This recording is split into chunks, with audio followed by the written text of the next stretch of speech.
you are being honored with one of the highest awards. That's what I hear. How does it feel to be recognized by the editors? Well, it's nice to be recognized by anybody, because I've been off television for a long time.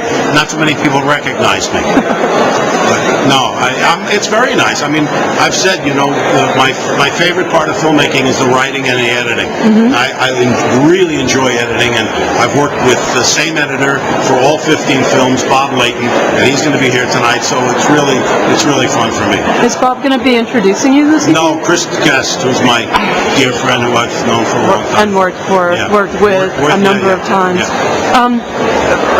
When you work with your editor, can you talk a little about your collaboration? Yeah, we work very, very closely together, and since we've been together for so many years, we have a real shorthand. We really know each other's sensibilities. I mean, it's almost like one person.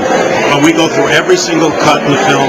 But now it's gotten to a point where we can literally take a rough assembly and do a director's cut within a week, mm-hmm. because it's so refined. By the time he even assembles it, we're so closely aligned. Are you working with a digital workflow at this point? Yeah, we have the Avid, and we have everything's transferred. There's no more film. The only time you ever see it on film is when it's in a movie theater. Right. But you see all the dailies digitally, you see the DI done digitally. Everything's digital, which you got to get used to. And then when you see it on film, it looks a little weird. Right. Yeah. Well, thank you so much. Your movie's so visual and so creative, so colorful. What were some of your thoughts, especially with working with your art direction crew and your technical crew, in coming up with a look? Well, it was a 2-year process to design Avatar. I mean, the very first thing I did when we started the movie, even before I'd written the script, was start to hire some of my favorite design artists in creature design and landscapes and all that sort of thing. We put together a great team, and then we turned them loose. They started covering the walls with these amazing sketches and paintings, and once I saw what the world looked like and all the animals in it, then I went and wrote the script. What were some of your greatest influences when you were coming up with the creature design?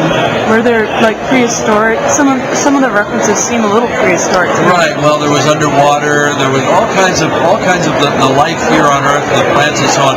We, the whole team was so inspired by nature, right here on Earth.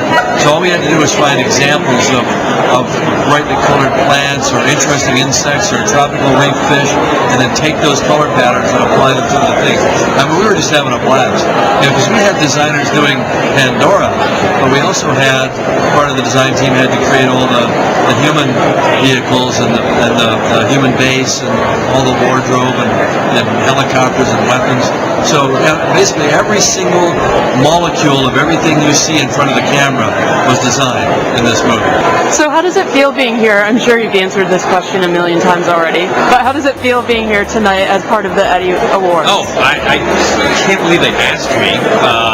I host a show that has one camera, so there's not a lot of editing, and we really can't afford it. But now, thank God, it was just so great. I'm honored to be here and to introduce people like Michael Kahn or Morgan Freeman or Mace Newfield and Rob Reiner and Paul Reiner. I mean, I'm just thrilled to be asked to just be near it. Well, and I got out of having to do anything for Valentine's Day. Oh, that's sweet. If you were to hire an editor, what would you look for in that person? Well, if they're for E, then you find the cheapest person available, because, as you said, there literally is very little editing going on. This is one camera. Right. But for Community, if Michael Kahn would do it, I'd be really thrilled. I don't think he would, but that would be great. And a final question: out of the movies that you've seen this year, which one has an editing aspect that really is outstanding? I'm going to go with a little movie called The Informant by Steven Soderbergh, starring Mr. Matt Damon. Oh, I happen to be in it. Yeah, I'm going to vote for that one.